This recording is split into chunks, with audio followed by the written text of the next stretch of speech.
ഉദ്ദിത, ദൈവമേ, രക്ഷക, സമാധാനമേ, ഒത്തിരി സ്നേഹമുള്ളവരെ, പിതാവായ ദൈവം ഇന്ന് നമ്മളോട് എല്ലാവരോടും പറയുന്നൊരു കാര്യം, എനിക്ക് ഏറ്റവും വലിയ പാവി മുതൽ ഏറ്റവും വലിയ വിസ്തൃതി വരെയും ഒരുപോലെ ഇഷ്ടമാണ്.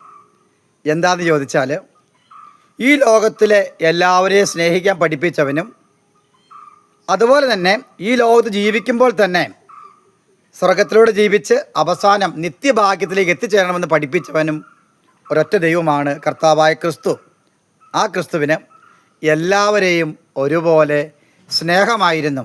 ഈശോ പറഞ്ഞൊരു പ്രധാനപ്പെട്ട കാര്യം, ഈ ലോകത്ത് ആരും ജീവിക്കരുതെന്നല്ല, ജീവിക്കണമെന്നാണ് പറഞ്ഞത്. കാരണം ഈ ലോകം നമുക്കെല്ലാം തന്നതാണ്, നന്നായി ജീവിക്കാൻ എല്ലാ സൗഭാഗ്യങ്ങളും തന്ന ലോകമാണിത്. പക്ഷേ ശത്രുവിൽ നിന്ന് രക്ഷിക്കുക എന്ന മാത്രമാണ് ഈശോ ശിഷ്യന്മാർക്ക് വേണ്ടി പ്രാർത്ഥിച്ചത്. അപ്പോൾ പലപ്പോഴും ചിന്തിക്കുന്ന കാര്യം, ഈ ലോകം വേണ്ട, ഈ ലോകത്ത് ജീവിച്ചുകൊണ്ട് സ്വർഗരാജ്യത്തിലേക്കുള്ള പൂർത്തീകരണമാണ് നമുക്ക് ആവശ്യം. എല്ലാം ഈ ലോകത്ത് തന്നെയുണ്ട്. അതുപോലെ പ്രധാനപ്പെട്ട ഒരു കാര്യം, ഒന്നാമതായിട്ട് നമ്മുടെ ജീവിതത്തിൽ ഈ ലോകത്ത് തന്നെ ചെയ്യേണ്ട പ്രധാനപ്പെട്ട ഒരു കർമ്മമാണ് മരണശേഷം ഈ ലോകത്തുള്ളവരിലൂടെ ശുദ്ധീകരിക്കപ്പെടുന്നതിന് വേണ്ടി തയ്യാറാകാതെ ഈ ലോകത്ത് ജീവിക്കുമ്പോൾ തന്നെ നാം ശുദ്ധീകരിക്കപ്പെട്ട് വിശുദ്ധിയിലൂടെ സ്വർഗഭാഗത്ത് എത്താൻ പരിശ്രമിക്കുക. മരണശേഷം അതിനുവേണ്ടി കാത്തിരിക്കരുത്. അതുകൊണ്ട് എല്ലാ കാര്യവും പരീക്ഷ കഴിഞ്ഞ് പഠിക്കാൻ പരിശ്രമിക്കാതിരിക്കുക. അതുപോലെ തന്നെ ഓട്ട മത്സരത്തിന് മുമ്പ് തന്നെ എല്ലാം ശ്രദ്ധിച്ച് ക്രമീകരിച്ച് മത്സരത്തിനോടി ഒന്നാം സ്ഥാനം നേടുക. അതിന് ശേഷം നേടാനായിട്ടൊന്നും പോകരുത്. അതിലും പ്രധാനപ്പെട്ട ഒരു കാര്യം എനിക്ക് പറയാനുള്ളത്, നമ്മുടെ ജീവിതത്തിൽ ഏറ്റവും പ്രധാനപ്പെട്ട ഒരു കാര്യമാണ് ഈഗോ.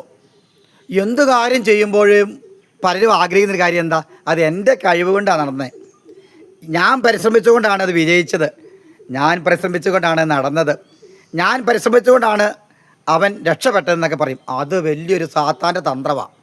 നാം ചിന്തിക്കേണ്ട കാര്യം, അപ്പോൾ നമ്മളത് അംഗീകരിച്ച് കഴിയുമ്പോൾ ഭയങ്കര സന്തോഷമാകും, മറ്റുള്ള നമ്മൾ അംഗീകരിക്കാത്തപ്പോൾ നമ്മൾ ഏറ്റവും വലിയ നിരാശയിലായിത്തീരും. ആയതിനാൽ നമ്മൾ എന്ത് ചെയ്താലും ഒരു ക്രെഡിറ്റ് അന്വേഷിക്കാതിരിക്കുക. ക്രെഡിറ്റ് കർമ്മഫലത്തിലൂടെ തന്നെ നമ്മൾ ലഭിക്കും. ആരും അറിയാത്ത കർമ്മഫലമുണ്ട്.